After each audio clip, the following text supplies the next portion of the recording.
All right, guys, we're live. It's Justin Stenstrom from Elite Man magazine, and my guest today is Steve Pearlman, the author of the new book, America's Critical Thinking Crisis: The Failure and Promise of Education. Steve, thanks so much for coming on the show, man. Thanks for having me, Justin. Yeah, I'm interested to have you on. I think the topic the book that you wrote actually is a really incredible topic. It's so interesting, and I think it's very applicable, which is probably why you wrote it, to what's happening right now in America, what's happened, in my opinion, in the past few decades in America with the education system and the fact that it's really failed our children in many ways. And so let's start with this. What made you write this book in the past couple of months? Like, what got you into it? I know you had a background in academia. What actually made you sort of take a deeper look into the crisis of education and sort of your background in doing this for the past, I believe, 30 years or so? What made you take a higher end view of that and actually write this book? Well, the work is a culmination of a lot of effort that my colleague David Krill and I have put in over the last 10 years. So I've been in education, higher education, for 30 years, teaching at different colleges in the United States, some elite colleges and so forth. And my emphasis was always on critical thinking. What I came to realize, though, over time, and as Dave and I were tasked with elevating critical thinking outcomes at a university in the Northeast, was that most schools, in fact, the research across academia is actually that it not only fails to cultivate critical thinking, but in some ways and sometimes can actually suppress it in our kids, which is a real travesty. I mean, it's horrible what's being done. And I want to be really clear, I don't fault educators for this. Educators need our support. They're not necessarily trained specifically in how to do this, and they have a lot of constraints on them, often by the state, that regulate what they can do. So educators need more help from us, and they don't need any anger from us at all. They need support. They're trying to do the best work. Yeah, I agree. But nevertheless, as we looked at this issue, and the reason that this book came out now is that eventually we figured out ways to actually teach critical thinking. And so eventually there's a story to tell here about the nature of the problem and also what some of the solutions could be. Because we could have written about the nature of the problem years ago, but I didn't want to just write about a problem. I wanted to talk about also how it's possible to solve for it and what its implications are around for people in the United States and how we all view critical thinking and view ourselves and measure what's important. So let's just first start off with then, what actually is critical thinking and your definition of it? Why is it so important? Well, it's really hard to define critical thinking in a nutshell, right? And that's one of the challenging things about it. One of the challenging things about our brains is that they're so complicated that it's hard for us to synopsize in any way exactly what thinking is. And so we could come up with simple definitions that might say, well, it's to analyze, or it might be to problem solve, or it might be to think outside the box, or what have you. But if we start to unpack each of those, it becomes really challenging. Because let's say we take an idea like, well, we should think outside the box, right? Which we certainly should in certain respects, because if we're just always thinking inside the box, we're not changing anything, we're coming up with anything new. But we get outside the box, just because an idea is outside the box doesn't mean it's a thoughtful idea, So I can come up with, like Steve Martin said, the death penalty for the parking violation, right? Well, that's an outside the box idea, but I don't think any of us are in favor of it. Yeah. So after we get into that, and we sort of get into this word scramble about what critical thinking is, and everyone will use their own terminology, we then get into the problem of how many layers of cognitive bias we have about what we're doing. There are hundreds of kinds of different cognitive biases. There are linguistic biases. There are cultural biases that we don't know anything about when we're doing them. And there's no way for us to check ourselves against 100 cognitive biases when we're trying to think critically or define that effectively in a way that's useful. So let me take it down for you in a way that's really simple.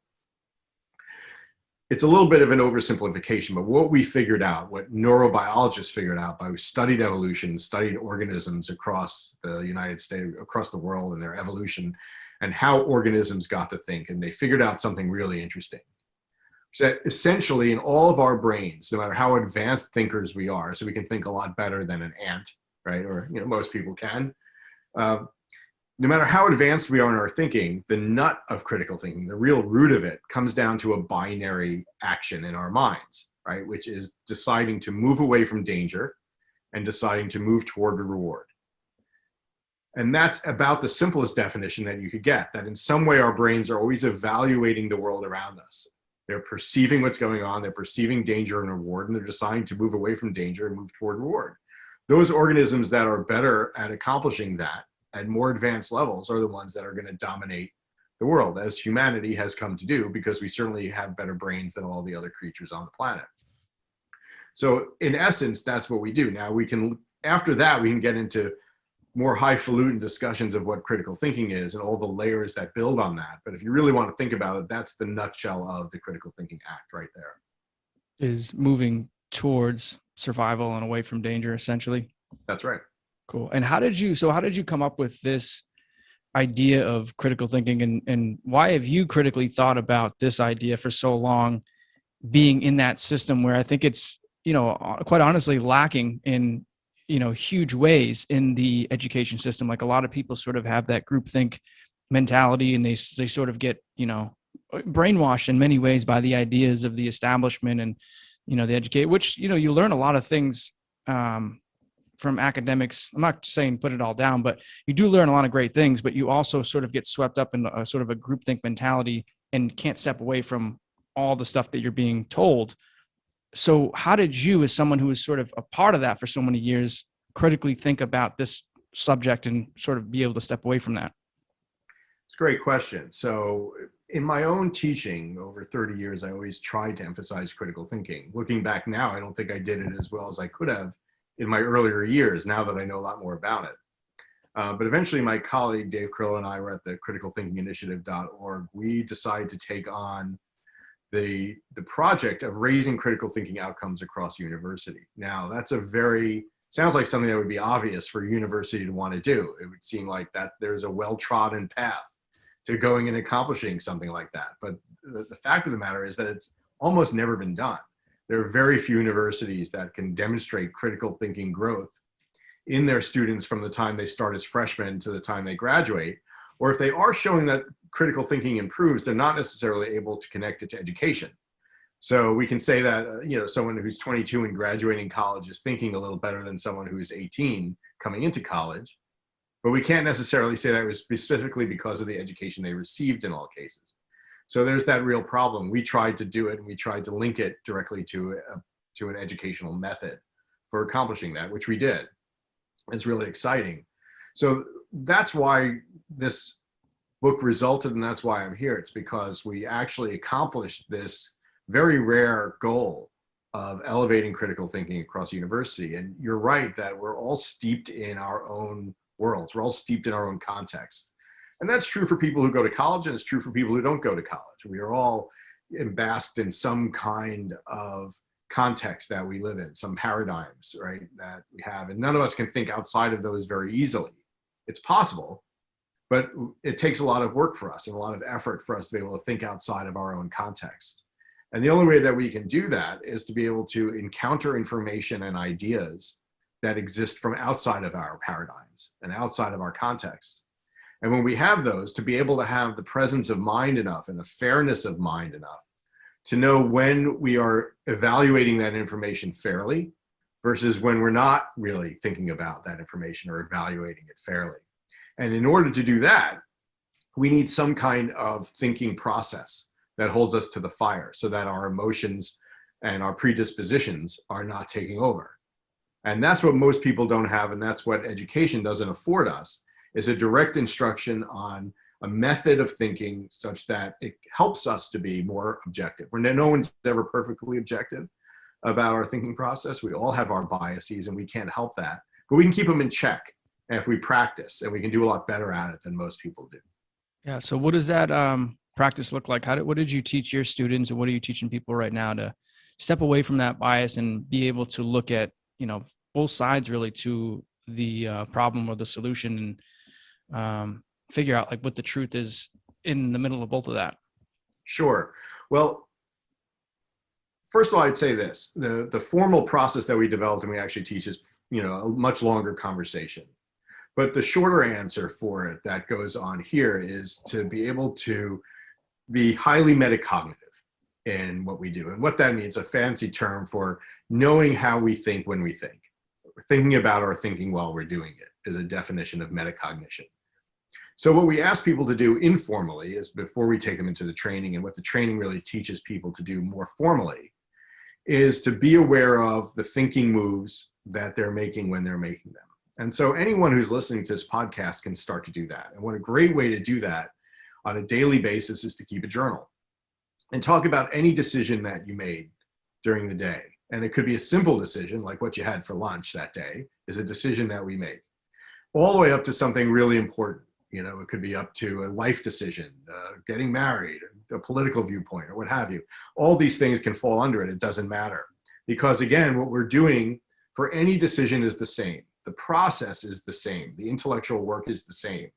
The question is, how well are we doing that intellectual work, and what is the context for it, right? So let me give you an example. Most people will say, well, if we talk to a group of people, or we talk to a bunch of employees or managers, and say, what did you decide to wear today? Why did you decide to wear it? And let's say it's a hot day and it's in the summer, and everyone's there in, you know, short sleeve shirts.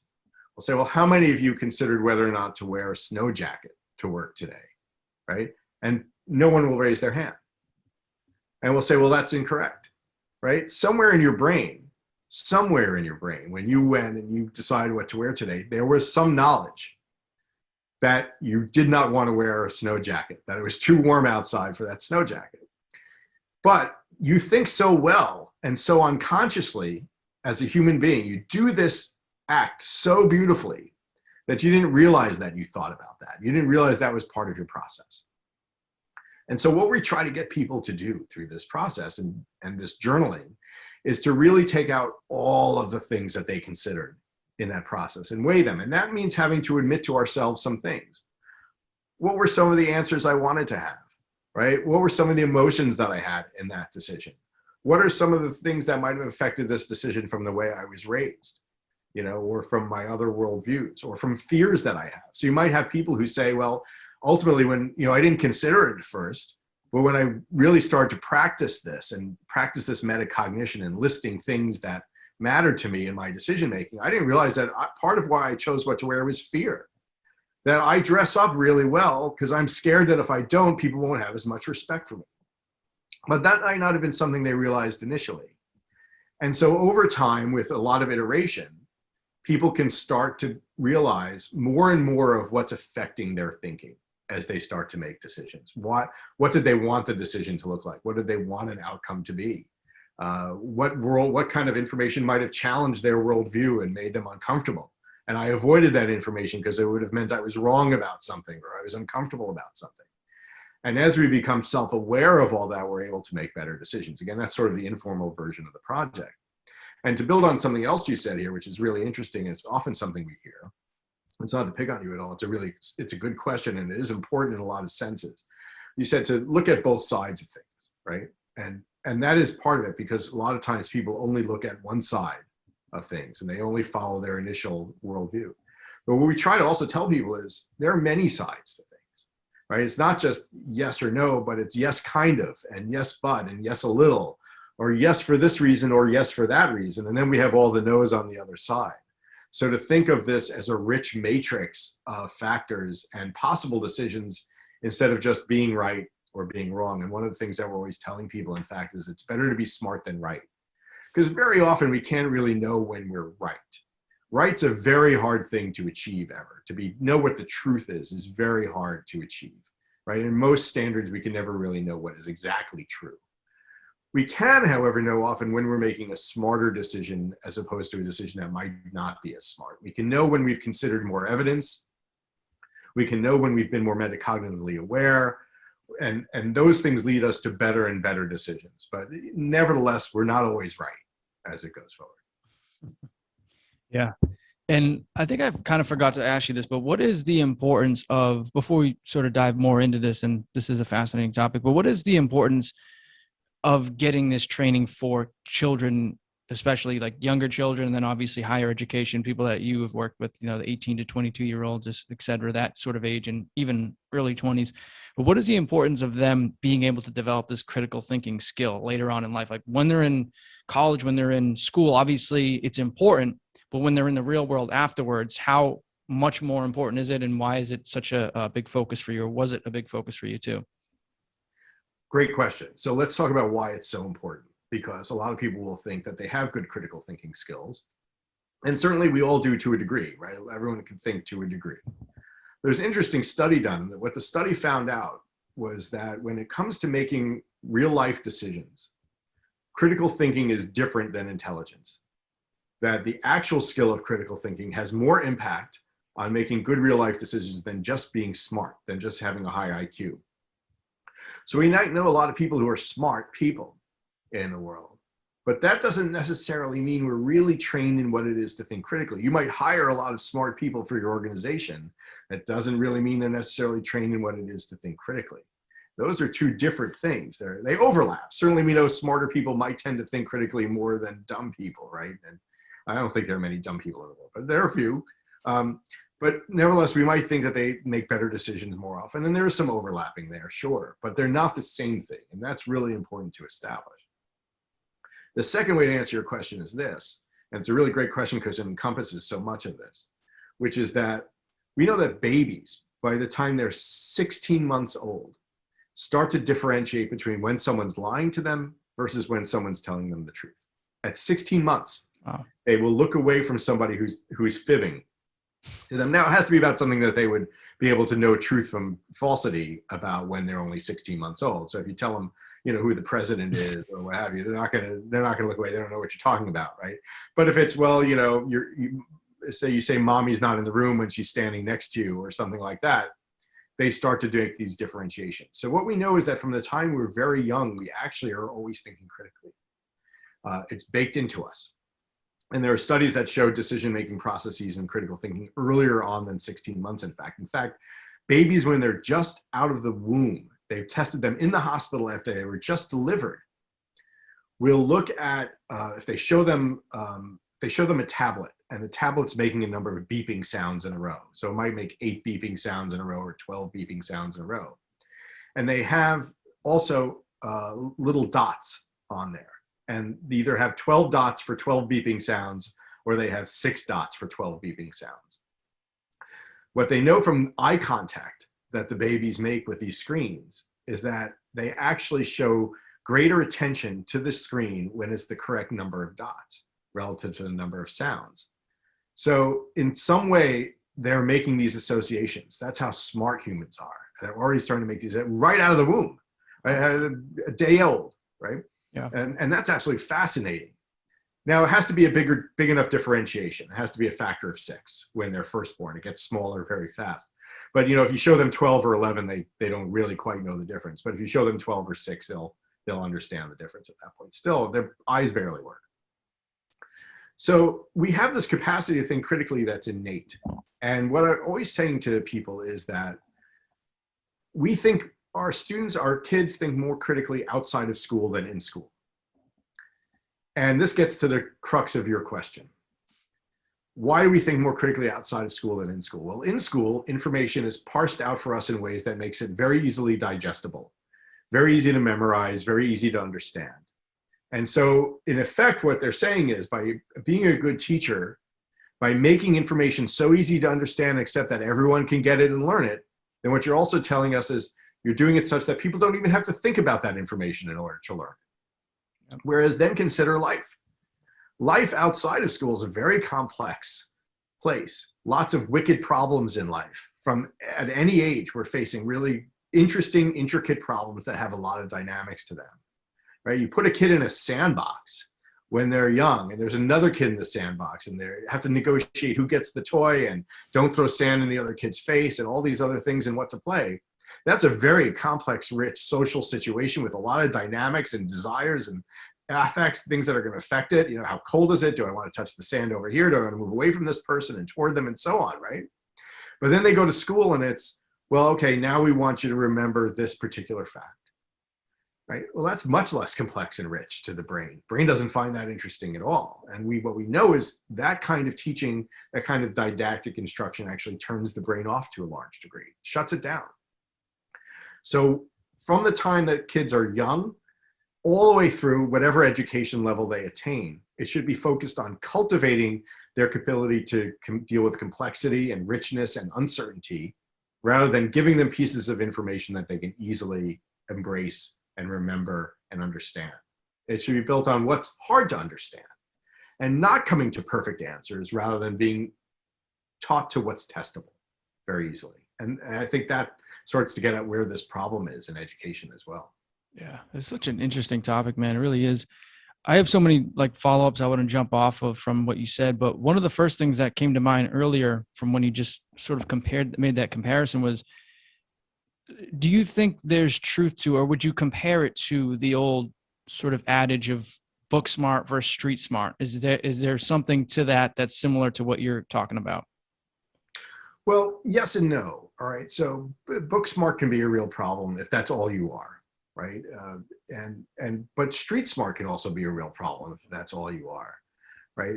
And now there are two different kinds of contexts, right? So yeah, if you're going to have to live on the street, you want to be able to survive on the street.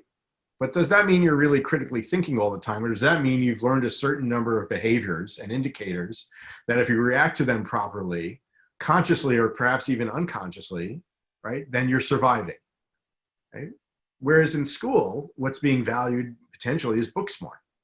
So you're learning certain things and certain kinds of behaviors and certain way to talk to people that make you survive in that environment. So one environment isn't necessarily smarter than the other.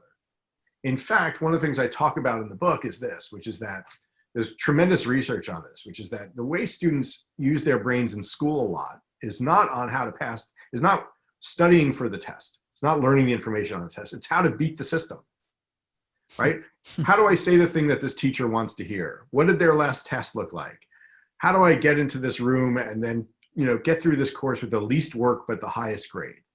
That's what their brains are trying to figure out. Again, right? What are our brains doing as human beings? How do we survive, and how do we survive most easily in any environment with the least effort to the greatest reward? That's always what our brains are doing. Yep. So kids will do that in school too, and they learn how to figure out the system. And often it's the ones who learn how to figure out the system that go the farthest and are most successful in school because they figured the system out, not necessarily because they're really better academically or what have you. So they're being street smart in school when they're doing that, right? Whereas on the other hand, you get somebody in a street environment and they're being street smart in the street environment. And it's actually their brains are actually doing roughly the same kind of things. They're just doing it in very different contexts. So as I teach differently, I had taught differently than a lot of students had encountered for a lot of years. And so in my classes, let me just give you, for example, students were confronted with very complex problems. And they're given a lot of opportunities to fail forward on these problems. So meaning that the grades they got early on in my courses were typically F's and D's on their writing projects. They didn't count, okay? It didn't count at all for them, but the idea was that they had to really learn to think critically and learn to write critically. And as they practiced throughout the semester and got better at it, eventually the grade went up. And they got the best grade that they got for that course. Well, interestingly, very often it was the best writers, the writers coming in who had achieved the highest grades in high school or what have you in their previous courses, who struggled the most. Because those students were used to being told that their writing was good. They weren't used to having to really regroup and rethink, right? And try again. They were used to following a certain process that meant a certain reward. And when that process was confronted and challenged, they were the ones who struggled some of the most because they were used to just doing things the way they'd been doing them without thinking about it. The students who are struggling writers sometimes, or at least perceive themselves that way, right, were more apt to be willing to change and adopt new practices because they didn't think of themselves as great writers to begin with. So you sort of see how it plays out, right? The street smarts versus book smart kind of thing, even in an academic context. Yeah, sure does. It kind of, it reminds me too of like a sport where you develop like a bad habit and you're doing the wrong thing for so many years, but you've gotten really good at it. And then someone like a coach comes around, they try to teach you how to do it the right way. And then it's like those people struggle to adapt, right? Sure, exactly right. I teach martial arts too. I've been doing that for longer than I'm in academia. I've been doing martial arts for 35 years and so forth. So, really into it. But it's the same kind of idea, right? That people are used to doing certain things a certain way. And to go back to your point about book smart, there is a problem with book smart, true. That certainly that if you get somebody who's only read a martial arts book and they're going and then trying to actually apply it, they're going to have a real problem, right? Because, martial arts is a physical thing that you have to be able to physically apply. Hmm. Right? On the other hand, if you get somebody who's street smart but needs to do advanced math for something and figure something out, but they've never learned the formulas in school, they're going to have a problem as well, right? Yeah. So you got to always find the balance between the two. Yeah. Totally agree. For your specific example of the students that would come in and the ones that would struggle, the ones that would do good, what would you do differently that really challenged those people that were like A students before and they would come into your class and get D's and F's in the first semester? What were you doing to really throw them off? Asking for critical thinking in their writing. Like what? Like to follow up on like why they were writing things certain ways or like that type of thing? Yeah, well, ultimately, we developed a way where we can measure the sort of measure the percentage of their writing that was engaging in any kind of legitimate critical thinking act. The unfortunate thing is that this was one of the largest studies done in higher education, and it's worse at high school and worse at junior high by far. One of the largest studies done in higher education, where we really think students are going to be thinking critically more, they found that 2/3 of all writing assignments in higher education only ask students to summarize what they read. So basically, they're just regurgitating somebody else's ideas that they read, Yeah. right? So that's not thinking at all. Yeah. They found fewer than 1 in 5 assignments even asked for anything that resembled critical thinking. And then we know that just because they asked for it doesn't mean that they were necessarily doing any of it. In fact, we know most professors never really grade explicitly on critical thinking. It's implicit part of what they do, they think, but it's not an explicit thing that they really define and look for from the students. So the result, and I'm leaving out a lot of research here, but the result is that most students never write with real critical thinking in their pieces. So simply by asking for some and grading them on that, their A work in other classes often fell down to F work in my class. And it's not because the students weren't smart. It's not because they couldn't figure out how to do it. Eventually they could. Usually within a semester, they could be doing great work. But nevertheless, it wasn't something they were accustomed to doing. And that's really what the big differentiator was. Yeah. Makes a lot of sense. Do you think too that the people who learn this critical thinking skill, not only do they develop this skill, which is probably the most important, and you get the street smart, say you get the book smart, just say you have those two kind of things. I know it's a lot more intricate than that, but say you have those two type of smarts and then you have like critical thinking in the middle, and it's probably the most important of both, and you want a kind of combination of both. But when you learn this skill of critical thinking, would you say that your book smart education or your ability to learn in school is actually much better? Like you actually learn a lot more when you learn the critical thinking skill. Yeah, you learn more in school, you learn more everywhere in your life and all throughout everything you do, because you're engaging it more critically, you're engaging it deeper. But so what we know, for example, is that if we take students and we teach them how to read, and we ask them to read something, whatever level they're at, it doesn't matter. We can do this at grade school level, and we can do this at PhD level, and we've had to do it at both. But we take students, we ask them to read something and try to tell us what did it say? Reading for understanding. They achieve a certain level of understanding of that material on average, and then on average they retain that information for a certain period of time, right? Well, but if you teach them to read by evaluating a text, which means thinking critically about not what just understanding what the text is saying, but thinking critically about how well it's saying it. How well is it making its point? What evidence is it using? What biases do you see? How well, clearly is it articulated? You teach them to read by thinking critically about their reading. They understand it better, they understand it more deeply, and they understand it for a longer period of time. Now, it's the same reading. It's the same text, and you can read it in about the same amount of time, whether you read it to understand it or you read it to think about it once you get practiced at it, right? At first, it's slower to read to think about it until you learn how to do it. But eventually, it's about the same amount of time. So thinking critically about things improves our understanding of whatever it is that we're engaging.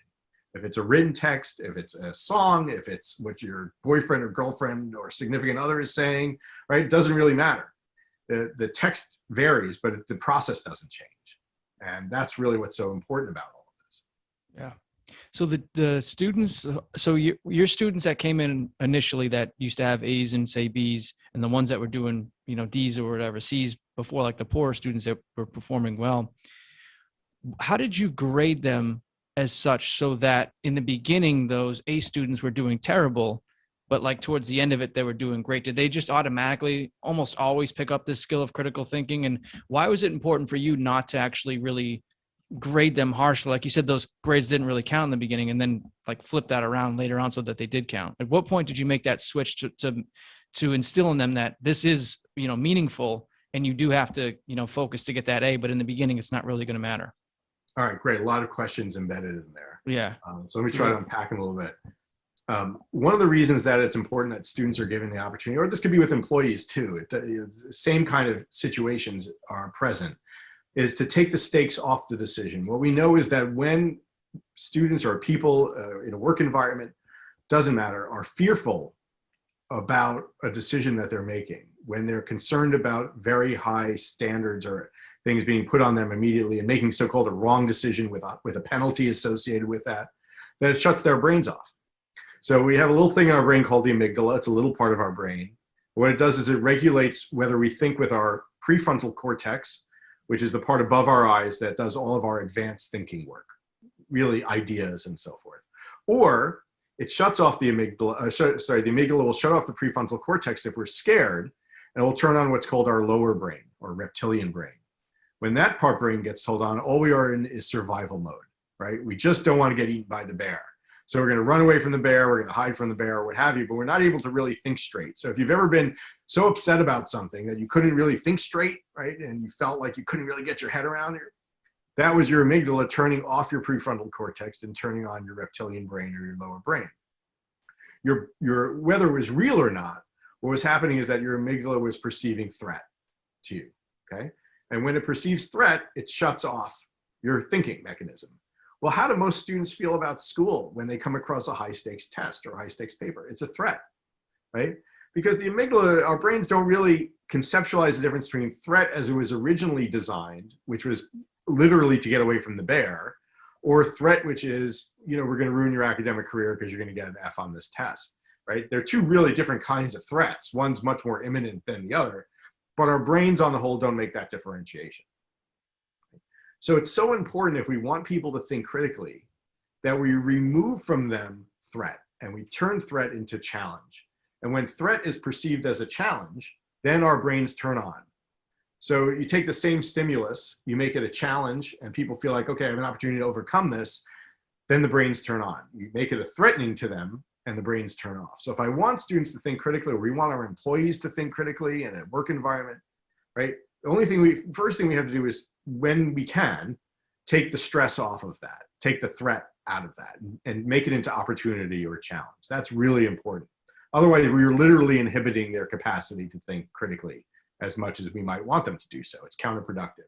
Now, it doesn't always work, right? In a martial arts situation, if I'm in a fight, there's no time to think critically. I'm going to do what I was trained to do, and I've practiced doing it, and it might work or it might not, but I'm certainly not going to be able to sit there and, you know, navel gaze for a while and decide what I'm going to do. So there are times when we can't do that as well. Now, the other part of this that's really important is that as we work into thinking critically and so forth, and we move into this thing, and you said, how do students become engaged in this? Why do they like it? Or, you know, how do they eventually become successful? It's a really smart question. And the answer is this, that our brains like thinking. Thinking is a pleasurable activity to the brain, to the human brain. We have a little part of our brain called the basal ganglia. And what they found is that when the brain is thinking through ideas that are meaningful, the basal ganglia releases dopamine, which is one of our happy drugs, right? That makes us feel good. But when we're not thinking, like for example, when we're sitting in a lecture, we're memorizing information, the basal ganglia doesn't get activated and it doesn't release dopamine because the brains don't find that interesting. So once students got out of their fear mode, or once employees get out of the fear mode, and once we're able to move them into a thinking mode, they actually enjoy it more. They like that more, and they actually want more of it, and eventually more of it, because they just get more and more dopamine from the process of doing it. So thinking is a naturally pleasurable thing for us to do. It's just that school has shifted the perception around that a lot. And it because we've taken the complexity and richness out of thinking through school and not taught critical thinking, then school has this negative connotation, right? How many students do we know who can't wait for school to start up again? But shouldn't we? right? Shouldn't we really all want school to start? Shouldn't we really look forward to going to work if we're engaged with interesting problems that are meaningful and so forth? If we do that, if we construct our world that way, we all enjoy it more. And then we also get a better world as a result. So it seems to work out for everybody. Do you think that schools should introduce this critical thinking across the board into all subjects?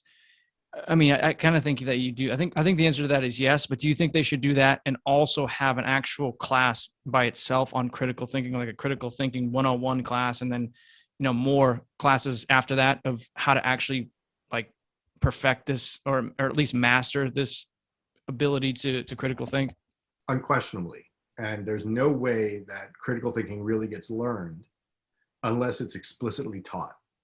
And ideally, in the future, we would start teaching this process in grade school, and then we'd all know the process, and then we just continue applying it in more complex contexts as we go through schooling. And wouldn't really have to learn it more, maybe some additional lessons on it. In the present construct, since that's nowhere near the case, then we need specific courses on critical thinking at all levels to start to train students on how to do it.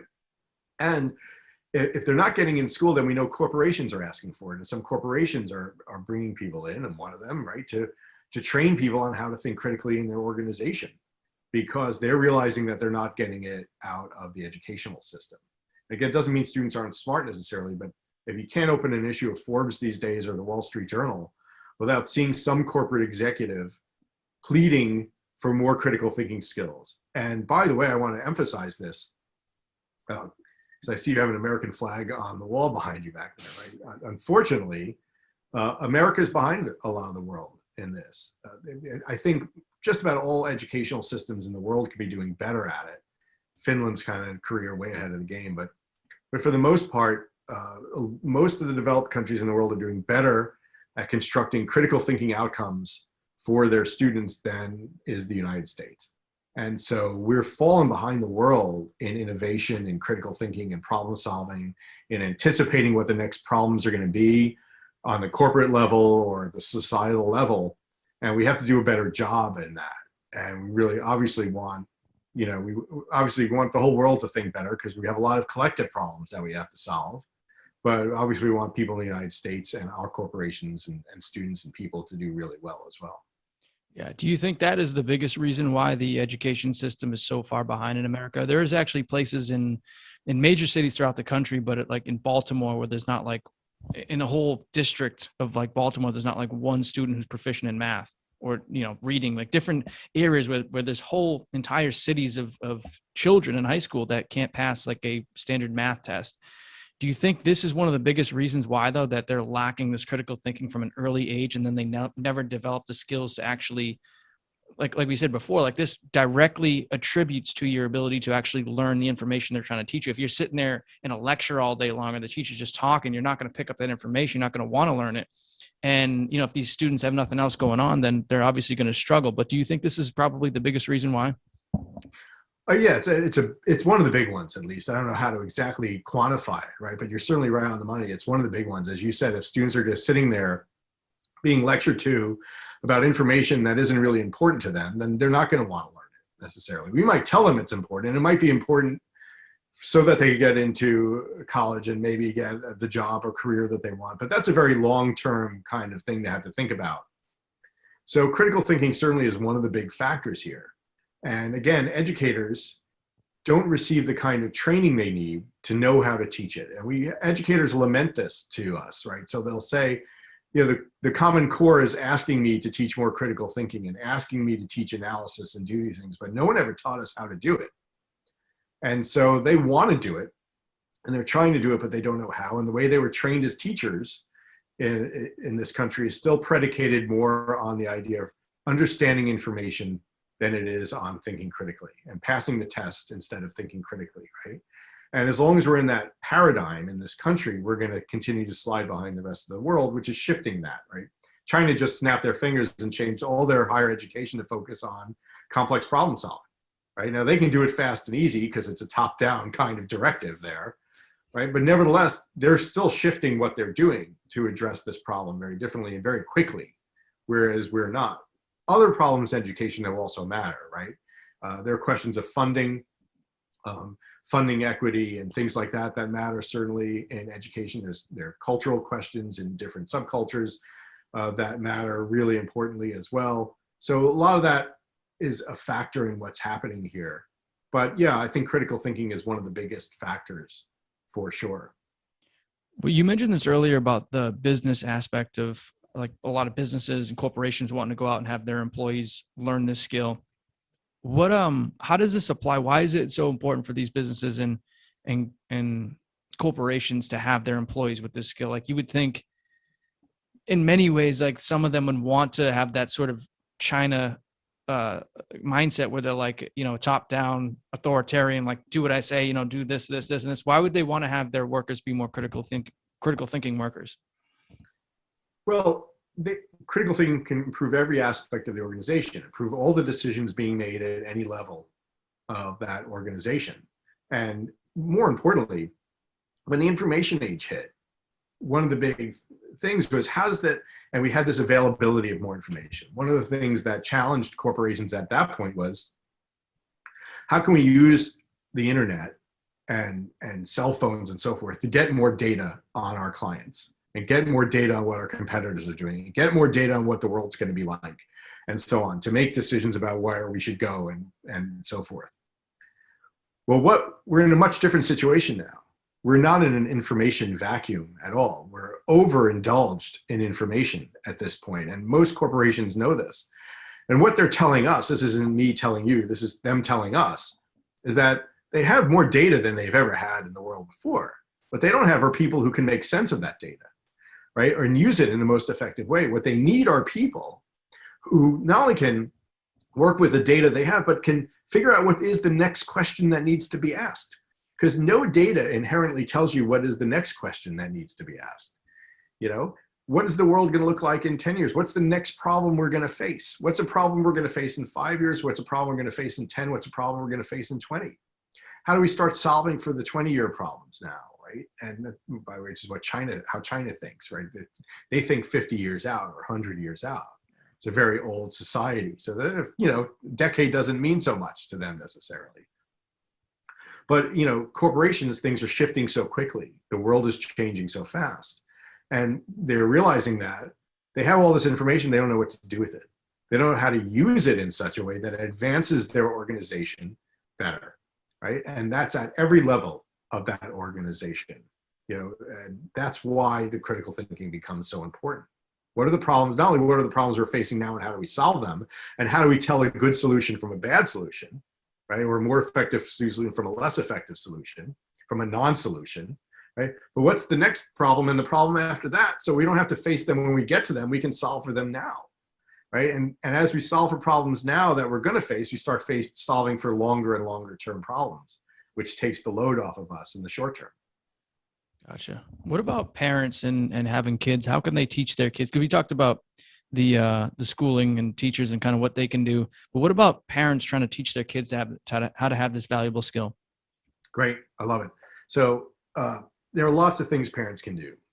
The big thing is don't answer questions so much and ask a lot of them. And don't worry about what your kids know or think or believe, and let them start making as many decisions as they safely can for themselves, and helping your kids reason through those problems in their own lives. Regardless of what decision they make, let them do it. As long as it's obviously it's not going to harm them, right? So what we know, for example, is, and this is really interesting, we know that children who are raised by parents and they're told what to do, when they get into the college age, are less inclined to think critically than children who are raised by parents who ask them what they think they should do. Right? That's it, right? If I say, you know, the parent who says, you're going to do it because I told you to do it, because I'm your parent, I'm going to tell you to do it, which sometimes was what my parents said to me, not very often. Once in a while I heard that, and once in a while we got to say that to our kids. Or I'm a parent, and once in a while, if it's not the only answer I can give, it's the only answer I can give at that moment, right? Because just do it, right? Just do this thing now. And that's fine, we're all there sometimes. But for the most part, what we want to say is, well, what do you think you should do? Or if it's something I'm telling them, what do you think I'm going to tell you you can do or can't do or should do here? Why do you think I'm going to tell you that? Why do you think you should do that? Which decision do you think you should do? Oh, I don't know if you should do that. I'm worried that if you do that, this might happen. Are you worried about that? A little bit. Or what are you worried about if that happens? What do you think the pros and cons here are for that? What could you name 3 other ways you could approach that? And you could do this really early with kids. There's a famous experiment called the marshmallow experiment, where they put kids in a room with a researcher, and there's a marshmallow there. And basically, they've done it a lot of different ways. The gist is this: you can eat 1 marshmallow now, or if you wait 10 minutes, you can have you can have 2 marshmallows. These are young kids, right? And they're always facing these kinds of decisions at their different levels of development. We can always confront kids with that as parents. Everything's a marshmallow dilemma question for our children, right? Well, what if you waited? What other options could you have? Why would you want to eat it now as opposed to why would you want to eat it later? We don't need fancy thinking structures for this necessarily. We can start with the basics. And from that premise, if we just raise kids to think about things and become aware of why they're making their decisions, then that becomes habitual to them. And then they do that throughout their lives. And this is really important. This is perhaps the most important aspect of this. Our brains are always wiring themselves. This is neuroplasticity. Our brains are never fixed. Our brains are always being built. Every moment of our lives, we are building our brains to do certain things over other things. There are only going to be so many, there's only so much gray matter there and white matter there. We're going to build it in a certain way. If you build your brain to watch TV all the time, your brain's going to be really good at watching TV, which is terrible for our brains. Absolutely terrible. Right? If you build your brain to think, it's going to build wiring, literally different wiring inside the brain, different kinds of material in the brain to think critically. So you have to think as a parent, what do I do today to build a brain in my child that's a thinking brain? How did I do that? Get them off the screens. First of all, screens are terrible. Get them off the screens. Doesn't matter if they kick and scream about it. Get them off the screens. But then what did I do to build it? How did I confront them with problems? How did I help them think their way through problems? Because if you do that a little bit today, right, you have to think that, magnify that exponentially over 10 years or 18 years of practice. What happens? After those 18 years are over, you have actually a literally different brain in the same child than you would if you didn't do it. Brain's wired differently at that point. It's built differently. The parts of it look different when we put it under imaging. So think that every little thing that you do along the way, you're building the brain to be a certain way later on. And don't you want them to have the best brain as they go out into their lives when they get older? So seize the opportunities when you can seize them every day to do it. Absolutely. It's so true too. I love that answer. And how our brains are always changing neuroplastically. I think science has proven this more and more the last few years too, like just how important it is to do the right things every day, to have the right habits, to, actively go out to shift your brain and change it into the brain that you want to have, as opposed to like that, TV couch potato brain that a lot of people have, especially a lot of Americans these days have. So what about people individually that are listening to the podcast right now for themselves? Like we've talked about people trying to teach people and, over the years, kind of building this up from mentors or coaches or teachers or parents. What about people listening right now that want to start thinking more critically themselves? What can they do right now to help themselves? Great. Yeah, I take it right back to the metacognitive journal. Yep. Right. And start being aware of when you made a decision that day. Pick one decision you made and take 10 minutes to write about it and ask yourself all kinds of questions about that, right? What was I valuing in this decision? What was important to me? What was I scared of? What was I thinking about? How was I raised? How did that affect it if it did? Ask yourself as many questions about that decision as you possibly can. And what people find after they do that for a little while about a decision they made today is that they start doing it in the process of making decisions tomorrow. So you start to become more aware of these thought processes that we have. And then as you become more aware of it, you become better at it because you take more things into account and you strengthen that muscle. And then instead of just doing it about a decision you made, you start to do it about a decision you're making, right? And that's when you start to make better decisions as a result of that. So what becomes something that's reflective becomes prescriptive for you in your life. So that's one thing that everyone can do. Second thing is, whenever you're perceiving decisions that are threatening to you, and they are those, right? Try as much as we can to perceive them as challenges instead, opportunities in disguise, because that will change the brain from that mode where it's in threat and the prefrontal cortex shuts off, into that mode where it's perceiving opportunity and the prefrontal cortex turns on. That's another thing that everyone can do in their lives all day. Shut the screens off, try to read more, try to engage in conversation more. And engage in conversation with people who don't share the same viewpoints as you do. Engage in conversation with as many rich and diverse people as you can, because it makes your brain go in different directions and so forth. So I think those are three great things everyone can do in their lives on a daily basis to start to become better critical thinkers. Yeah, those are great tips, man. Just a couple of quick questions and we'll wrap it up. Is there a certain level of like, or do you think there might be in the future of being able to sort of test this or quantify how much critical thinking you have inside? Like, you have the intelligence quotient test, the IQ test. Do you think there will be an ability to, or is there perhaps an ability to quantify someone's level of critical thinking? Yeah, there are a couple of different ways we can start to look at that. And it's a very complex question. And I don't think we will ever have any system that in totality can measure critical thinking, because it's just too big a thing to measure, I think. But there are ways that we can get to big parts of it. We have our own particular system of it, and that's important. And it measures things relatively objectively in people. But there are also things like, how well people can forecast what will happen out of a given set of data, right? So we give them a data set, whatever it is. It could be a work problem, it could be a relationship problem, what have you. And we ask them, or a large global problem, and we ask them to predict certain things that are going to happen or not happen. Then we can see, how good were they at predicting it, and whether or not we can improve their capacity to predict what happens. And we can improve people's capacity to predict what happens. Well, that's probably a pretty good measure of some kind of critical thinking, if we can start to see the future better by looking at the present, right? And analyzing and evaluating the data that's available to us. Yeah. Do you recommend, and this is something I've been actually playing a lot, but like people playing different games of like skill, like say chess or poker or something like that, where really get your mind to like think about the situations and the psychology and reading people and your decisions and like what you want to do. Do you think doing things like that actually helps you improve your critical thinking?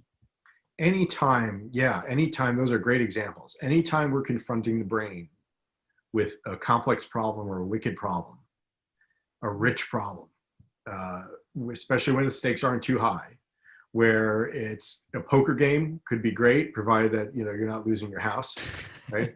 A chess match or any kind of wicked problem makes the brain think, and the brain can't help it. It loves thinking. It's going to try to think its way through that problem, and therefore it's going to strengthen that muscle. Now, some of the drawbacks to this are this, which is that chess builds a certain kind of critical thinking. It's a very good kind of critical thinking. There's nothing wrong with it, but it's building the thinking muscle in a certain way. Poker builds a little kind of a different thinking muscle, right? And reading a complex poem builds a different kind of thinking muscle, and trying to engage a business problem builds a different one. And so all of those are good, right? But if we limit ourselves to any one too rigidly, Yep. right, then we're building a narrower channel of thinking capacity as opposed to a richer channel of thinking capacity. But they're all great examples of things. Yeah. No, it makes a lot of sense. Steve, this has been a great interview, man. I really am fascinated with this topic and, all the topics and subjects and just discussions we had in this call. But is there a last send-off takeaway message you'd like to leave the Elite Man audience, and then a place our listeners can check out your book and your website? Yeah, I think the send-off message here is that we're thinkers by nature. And the fact that we're thinkers by nature doesn't necessarily mean that we can isolate what that thing is and really become better at it. And a lot of the problems that we're facing in the world depend on that. And we're certainly going to face other problems as a world where we need better thinkers than what we have right now to solve them. So I hope everyone gets behind this effort in some way, whether it's just individual as a parent or what have you. For parents interested in helping their children out, we're going to be launching our new website soon. There's one up now, but you can go to thecriticalthinkinginitiative.org, and we will have resources there. In fact, we have an online program that we're launching that you'll be able to purchase for your child somewhere between middle school and college or graduate school. And it will start to teach them how to think critically. That same kind of program will be available for adults as well shortly. And we are obviously also available for consulting with respect to schools and businesses and other organizations with that. And that's where I'd recommend everyone go. And you can sign up for a newsletter. We'll keep you up to date on what any new ideas are that are coming down the pike from us and well at the same time. Nice. And the website is the criticalthinkinginitiative.org, right? That's correct. Awesome. I'll add that into the show notes. And the book as well, guys, is America's Critical Thinking Crisis. Steve, thanks again for coming on, man. I really do appreciate it. I know our guys are going to love this one. So take care, and I'll talk to you soon. Thanks very much, man. Appreciate it.